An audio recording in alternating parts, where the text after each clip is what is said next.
Hello everyone, welcome to Punjab success mantra. आज important news of the day, जो daily current affair issue हम लोग discuss करते हैं, मेन से रिलेटेड वहां पे हम डिस्कस करने जा रहे हैं prevention of money laundering act, जो कि 2002 में आपका पास हुआ था और सब्सिक्वेंटली काफी बारी ये 2005 में और लेटेस्ट 12 में अमेंड भी हो चुका है।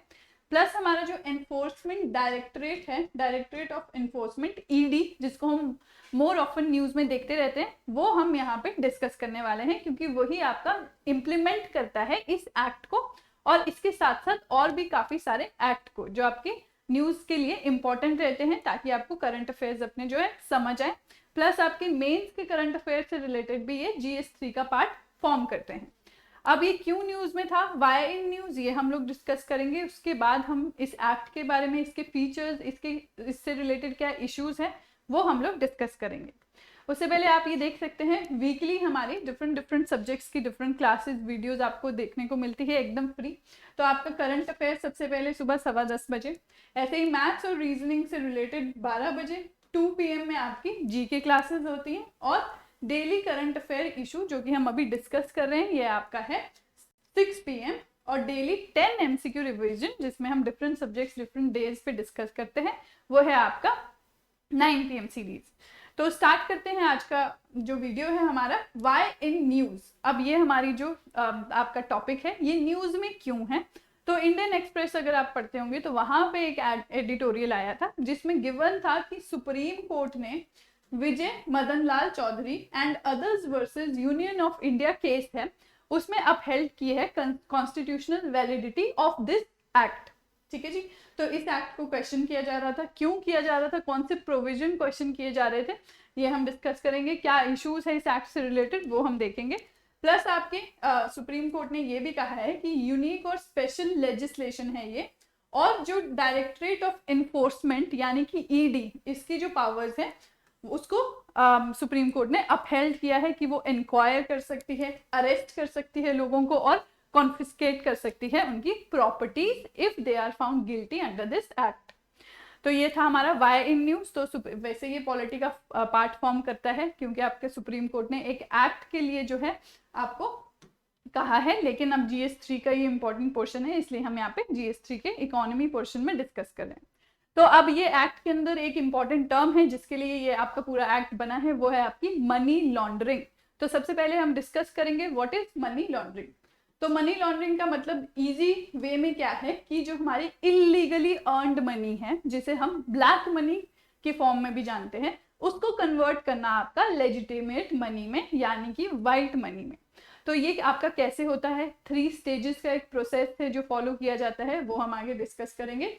तो यहाँ बेसिकली इसकी डेफिनेशन यही है कि converting illegally earned money into legitimate money.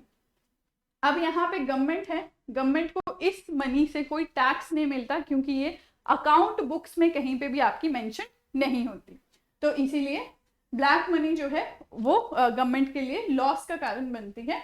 और आपका क्या है, मनी लॉन्ड्रिंग टर्म जो है उसको पॉपुलरली इंडिया में हवाला ट्रांजैक्शंस के नाम से जाना जाता है। तो आपने देखा होगा जब भी कोई टेरर फंडिंग की बात होती है, कोई टेररिस्ट अटैक होता है, तो आपकी ये जो टर्म है वो काफी न्यूज में आती है कि जो इसकी फंडिंग है, टेरर फाइनेंसिंग है, वो आपकी कहाँ से हो रही है, हवाला ट्रांजैक्शन से की जा रही है। अब जो ये टर्म है मनी लॉन्ड्रिंग, ये आपका डिराइव किया गया है US के माफिया से। US में जो माफिया है वो ये टेरर फाइनेंसिंग के लिए यूज किया करते थे, इसलिए वहां से ये टर्म डिराइव हुआ है। और इंडिया स्पेसिफिक टर्म आपकी क्या है, हवाला ट्रांजैक्शंस।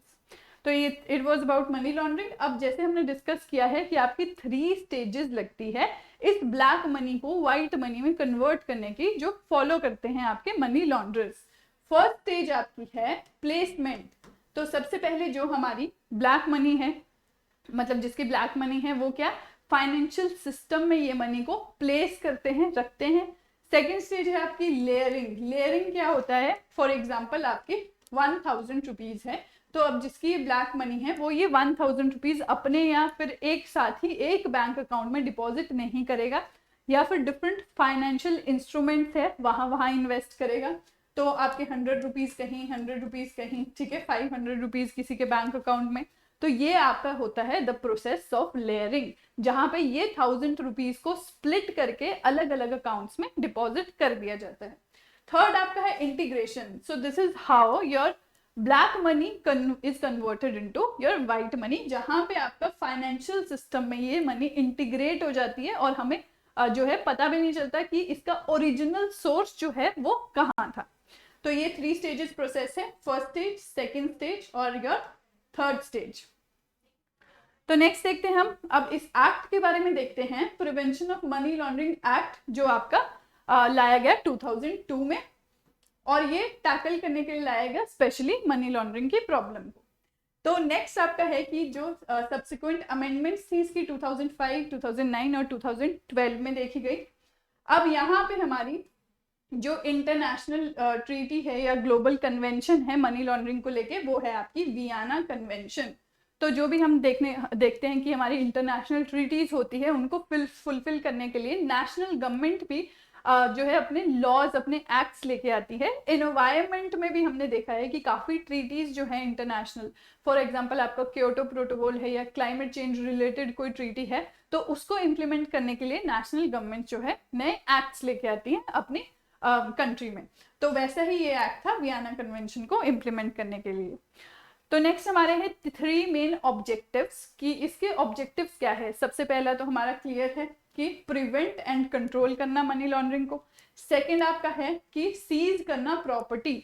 अब जिसने मनी लॉन्ड्रिंग करके ब्लैक जो मनी है उसको व्हाइट में कन्वर्ट किया है, उससे उसने कुछ खरीदा होगा, फॉर एग्जाम्पल आपका हाउस या फिर आपकी कार या फिर कोई भी ऐसा एसेट। तो ऐसी मनी से जो भी एसेट आपका है वो आपका कॉन्फिस्टिकेट हो सकता है अंडर दिस एक्ट। नेक्स्ट आपका है कोई भी इशू जो मनी लॉन्ड्रिंग से रिलेटेड है वो भी आपका यहाँ पे डील करता है इस एक्ट के अंदर ईडी, जो है डायरेक्टरेट ऑफ एनफोर्समेंट। तो यहाँ पे आपके 2012 में जो लेटेस्ट अमेंडमेंट हुई है इस एक्ट में, उसमें क्या चेंजेस लाए गए। तो सबसे पहले है आपका कि सेक्शन 3 में आपका जो पोजेशन और प्रोसीड्स ऑफ क्राइम, ये भी आपका ऑफेंस है। इसका क्या मतलब है कि अगर एक्स आपका है वो डिपॉजिट करता है अपनी मनी, ब्लैक मनी है जो, वाई के अकाउंट में, और वाई आपका इनोसेंट है, लेकिन आपका वाई को भी पनिशमेंट दी जाएगी। इसीलिए अब सोर्स ऑफ मनी जानना या कि अवेयर होना कि आपके अकाउंट में अगर कोई मनी डिपॉजिट कर रहा है उसका सोर्स क्या है, it is also very important because it is also a punishable offence. फिर नेक्स्ट अमेंडमेंट है आपका कि पहले आपका थ्रेशहोल्ड लिमिट हुआ करता था 30 लाख मनी लॉन्ड्रिंग केसेस के लिए, बट अब वो भी आपका हटा दिया गया है। अब आपकी लिस्ट में जो 30 एक्ट्स हैं या 30 आपने अगर कुछ कमिट किया है उन 30 क्राइम्स में से, तो अगर आपका जो मनी लॉन्ड्रिंग अमाउंट है एज लेस देन एज 10,000 भी है तो भी आपको इस एक्ट के अंदर पनिश किया जाएगा। नेक्स्ट आपका है इम्प्रिजनमेंट, जो कि at least 3 years and up to 7 years decide की गई है। और जो आपका फाइन है, जो मॉनेटरी फाइन आपको लगता है, वो पहले 5 लाख तक था, बट अब there is no upper limit. तो ये हमारी जो अमेंडमेंट हुई है 2012 में, उससे रिलेटेड आपके पॉइंट्स हैं। अब ये एक्ट जो है यहाँ पे हमने जैसे रीड किया है कि इस एक्ट को आपका एनफोर्समेंट ईडी जो है वो आपका इम्प्लीमेंट करता है। तो ईडी रिस्पॉन्सिबल है इस एक्ट के प्रोविजन को एनफोर्स करना, जैसे कि आपका कंडक्टिंग इन्वेस्टिगेशन। तो जो भी कोई एसेट्स हैं जो क्रिएट किए गए हैं इसके थ्रू, वो उनको आइडेंटिफाई करना, प्रोविजनली उस प्रॉपर्टी को अटैच करना और इंश्योर करना कि जो आपका ऑफेंडर है वो प्रोसिक्यूट हो और उसकी जो प्रॉपर्टी है वो कॉन्फिस्केट की जाए बाय स्पेशल कोर्ट्स। तो ये आपके सारे फंक्शंस हैं एनफोर्समेंट डायरेक्टरेट के। तो यहाँ पे नेक्स्ट एक एक्ट है जिसमें आपका ईडी का रोल हमें देखने को मिला है, वो है आपका फॉरेन एक्सचेंज मैनेजमेंट एक्ट 1999। तो 99 से पहले आपका था फेरा, जिसको कहते हैं फॉरेन एक्सचेंज रेगुलेशन एक्ट। तो मैनेजमेंट सिर्फ आपका एक वर्ड का चेंज हुआ है, बट आपका काफी लिबरल कर दिया गया है इस एक्ट को। जब ये आपका रेगुलेशन एक्ट था तो ये काफी स्ट्रिंजेंट हुआ करता था, बट आपका 1991 के दौरान में पोस्ट एलपीजी रिफॉर्म्स आपका ये एक्ट लाया गया, जहां पे फॉरेन एक्सचेंज थोड़ा लिबरलाइज कर दिया गया। तो यहाँ पे ईडी को क्या है, रिस्पॉन्सिबिलिटी दी गई है कि वो कंडक्ट कर सकता है investigation into suspected contravention of foreign exchange laws. ठीक है, जो भी आपके फॉरेन एक्सचेंज के लॉज हैं, जैसे कि आपका फेमा ही है, तो इसमें कोई भी अगर कुछ दिक्कत क्रिएट कर रहा है तो आपका ईडी जो है रिस्पॉन्सिबल है इन्वेस्टिगेशन कंडक्ट करने में और एडजुडिकेट करने में और पेनल्टी इम्पोज करने में। ठीक है, जिन्होंने आपके लॉ के कॉन्ट्रवीन किया है। तो ये हमारा है फेमा से रिलेटेड ईडी का रोल। फिर नेक्स्ट है आपका very important fugitive economic offender act 2018 में आया है। तो आप देख रहे हैं ये हमारा लेटेस्ट एक्ट है। तो यहाँ पे इस एक्ट के थ्रू आपका क्या है, डायरेक्टरेट मतलब ईडी आपका मैंडेटेड है कि वो अटैच कर सकता है properties of fugitive economic offender जो इंडिया से भाग गए हैं, जब उनके खिलाफ जो है अरेस्ट वारंट जारी किया गया।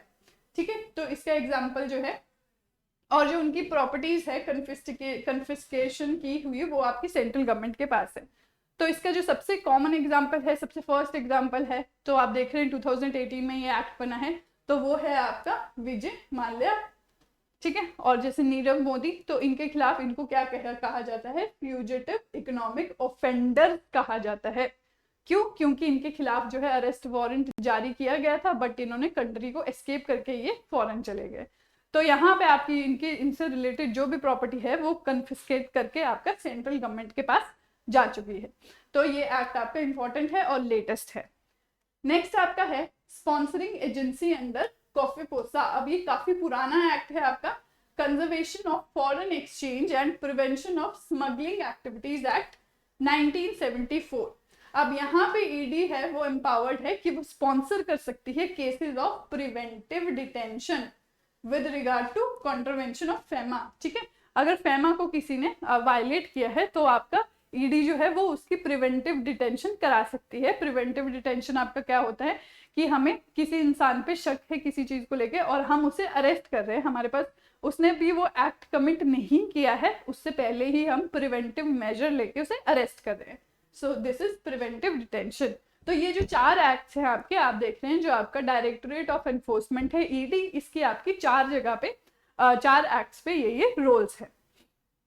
अब हमारा मेन इशू क्या है आपका पीएमएलए के साथ। सबसे पहले आपका है ओपेसिटी। ओपेसिटी आपका क्या है कि ये जो एक्ट है ये ओपेक नहीं है। ओपेक नहीं है मतलब जो आपका एनफोर्समेंट रिपोर्ट होती है which is equivalent to your FIR, तो ये आपका जरूरी नहीं है कि अक्यूज को बताया जाए रीजन कि उसे क्यों अरेस्ट किया जा रहा है। ठीक है, तो मतलब बता सकते हैं बट जरूरी नहीं है। अगर ईडी सोचेगी कि नहीं बताना है तो वो नहीं भी बताएगी ड्यू टू एनी रीजन, तो इसीलिए ओपेक नहीं है। दूसरा है burden of proof on accused. अब अगर जो एक्यूज्ड है उसे बेल चाहिए तो उसे खुद प्रूव करना होगा कि वो इनोसेंट है, तो बर्डन ऑफ प्रूफ आपका किस पे है, एक्यूज्ड पे। नेक्स्ट है आपका क्राइम डेफिनेशन इनफाइनाइटली इलास्टिक। तो क्राइम की जो डेफिनेशन है वो ही आपकी बहुत कॉन्क्रीट नहीं है। जैसे हमने स्टार्टिंग में ही पढ़ा है कि 30 एक्ट्स की लिस्ट है, तो उसमें से कोई भी एक्ट अगर कमिट किया तो आपका जो है you can call for an arrest. तो ये आपका जो है कि इलास्टिक डेफिनेशन है, तो इसके अंदर किसी को भी कभी भी अरेस्ट किया जा सकता है। नेक्स्ट है आपका लैक ऑफ सेफगार्ड। ठीक है, कोई सेफगार्ड प्रोवाइडेड नहीं है यहाँ पे। आपकी जो ये लॉ है इसके अंदर जो एक्ट्स आते हैं यही आपके जो क्रिमिनल प्रोसीजर कोड है उसके अंदर भी एक्ट है, तो ओवरलैपिंग देखी गई है काफी जो है ऑफेंसेस में यहाँ पे। नेक्स्ट है पुलिस हेरासमेंट। अब आपकी जो पुलिस है, ईडी जो है वो पुलिस नहीं है, उसके पास पुलिस की पावर्स नहीं है, बट पुलिस से बढ़कर उसके पास पावर्स हैं और कभी कभी वो लोगों को लोग हरास भी हो जाते हैं इससे। नेक्स्ट है आपका passed as money bill.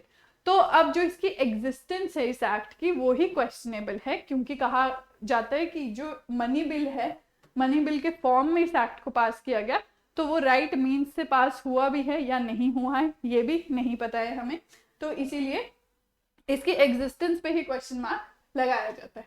Next है आपका lower conviction and misuse of law. तो लोअर कन्विक्शन रेट आपका क्या है, जबकि आपके थाउजेंड्स ऑफ केसेस आते हैं इस एक्ट के अंदर, ठीक है, सबको इन्वॉल्व किया जाता है, बट उसमें से कितने इनोसेंट है ये हमें कन्विक्शन रेट से जो है पता लगता है। तो only 0.5% is the rate of conviction under this act. तो बाकी के जो है वो आपके या तो इनोसेंट है या तो उनके खिलाफ कोई प्रूफ नहीं है। अब नेक्स्ट है कि मिसयूज भी हो सकता है इस लॉ का किसी भी पर्सनल रीजंस की वजह से या किसी सोसाइटल रीजंस की वजह से, तो इसलिए ये भी देखा जाता है। तो these are the issues which are related to prevention of money laundering act. तो इसे हमने 360 डिग्री कवरेज देने की कोशिश की है। अब PMLA से रिलेटेड है आपका एनफोर्समेंट डायरेक्टोरेट, उसके क्या फीचर्स है, अब इस आर्टिकल में जो जो मेंशन था, जो आपकी शॉर्टकमिंग्स हैं इस एक्ट की, वो हमने डिस्कस की है। तो यहाँ पे आज के लिए हमारा इतना ही मेंस का इशू। आई होप हाँ जी, it was helpful for you. Thank you so much and have a nice day.